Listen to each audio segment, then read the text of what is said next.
what's going on YouTube? And welcome back to the channel. Hope you guys are having a great morning. Let's go ahead and rock this video, okay? So today we're going to be talking about Shaquille O'Neal. And quite frankly, guys, I think that Shaquille has lost his mind. I always suspected that Shaq was a yes man behind closed doors, but this really proves that he really is a yes man. Now, let's talk about John Snyder, the founder of Papa John's Pizza.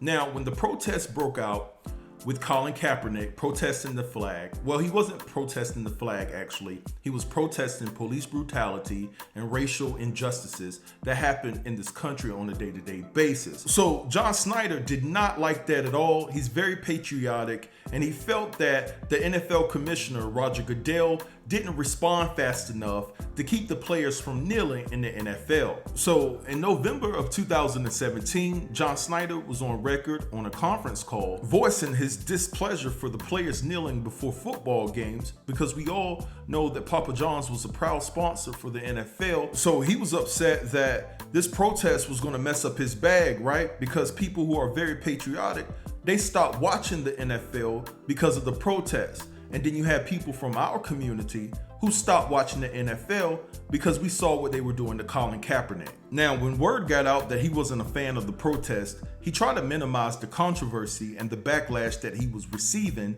by pointing out that Colonel Sanders used to call black people ninjas. Now, the reason why John Snyder said he went there is because he was baffled by all the criticism that he was getting, and he was trying to make a point that he wasn't Colonel Sanders, and that is not the place that he was coming from. So in retrospect, he was trying to take the position like, hey, I am not a fan of the protest, but I'm not out here disrespecting, other communities with derogatory terms. Why did Colonel Sanders get a pass back in the day when he used to call black people ninjas? So that was the point that ultimately John was trying to make, but I'm not here for it and I wasn't buying it. And it's just like my grandmother used to say all the time. She said, it's great to have friends from all different backgrounds, but don't ever give them the inclination that it's ever okay to use the word ninja. Be sure to make it clear that they can't abbreviate it nor communicate it within your presence. Now, this whole entire scandal forced John to have to resign as the CEO of the company that he founded in July of 2018. So guess who they brought on to try to repair the relationship with all the ninjas that were offended by what John had to say, right? They brought on Shaquille O'Neal.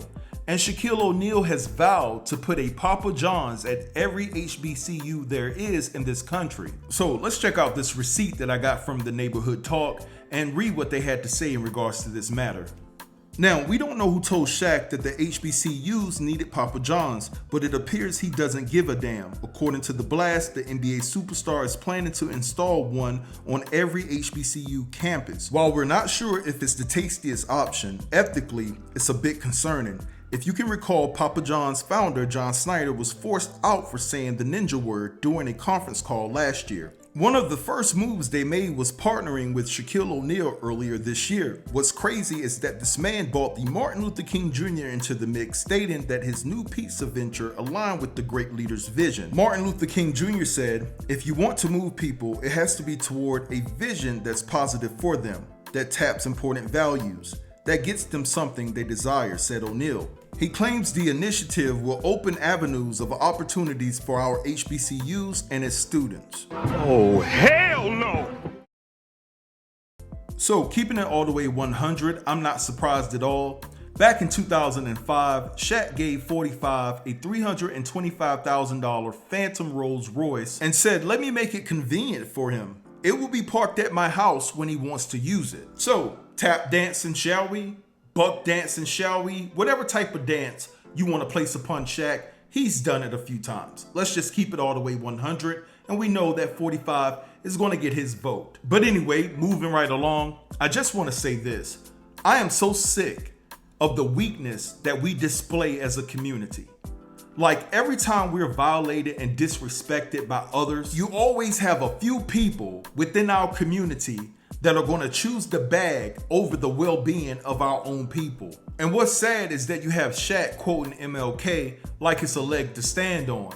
And like we don't hear that enough from other races when they're trying to control us. As soon as we're violated or disrespected, You have someone from another race say, well, what would MLK say? This is not what MLK fought for. Trying to manipulate our minds and to control us and to make us feel guilty for any retaliation that we might want to give back for being disrespected. And in my opinion, you have Shaq trying to manipulate the mind of our young students that are on campus, trying to make them feel that it's okay to put a Papa John's there because it's going to benefit them. No, what's going to benefit the HBCUs across the country is just to donate money.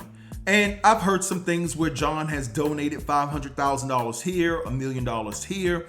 But this is the thing, just give me the money, just donate. If you feel the need to donate, just donate the money. I don't want your business at the HBCUs so you can profit off of the same people that you disrespected in the process. Nah, it doesn't work like that. Listen, if our students really wanted Papa John's, if they really wanted to partake in that nasty pizza, they know how to call Papa John's and have it delivered. You don't have to put the business on an HBCU campus. This right here is a clear opportunity for Shaq to be like, you know what? I'm gonna give my own people a shot at running their own business on an HBCU campus. This is a chance to get businesses within our own community so they can flourish. Support black businesses. There's nothing wrong with supporting our own. And think about this. Say if I was the owner of Papa John's and the CEO, right? And I said something disrespectful about another race, and I'm trying to repair that relationship and prove to them that that's not who I am as a human being. Do you think, as a black man, they will let me put a Papa John's at Yale University?